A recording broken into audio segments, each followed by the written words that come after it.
హామీల విషయంలో విపక్షాలు ఆందోళనలు అవసరం లేదన్నారు కేంద్ర మంత్రి వెంకయ్యనాయుడు. ఢిల్లీలో స్వీడన్ పట్టణాభివృద్ధి సంస్థ ప్రతినిధులతో చర్చల అనంతరం ఆయన మాట్లాడారు. హామీలను ఒక్కొక్కటిగా నెరవేరుస్తున్నామన్నారు. రాజధాని ప్రణాళిక సిద్ధం కాకముందే 1000 కోట్లకు పైగా నిధులిచ్చామన్నారు. పోలవరం నిర్మాణానికి కట్టుబడి ఉన్నామని, రాజధాని నిర్మాణానికి సహకరిస్తామన్నారు వెంకయ్య. 35 ఏళ్ల నుంచి పనులు చేయని కాంగ్రెస్ నేతలు ఇప్పుడెందుకు మాట్లాడుతున్నారంటూ ఫైర్ అయ్యారు వెంకయ్య.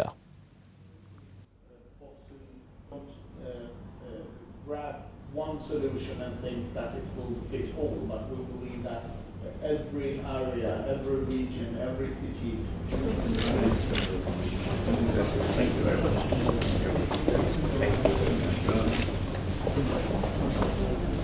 కేంద్రము రాష్ట్రానికి సహాయం చేసే ప్రక్రియ నిరంతరం కొనసాగుతోంది.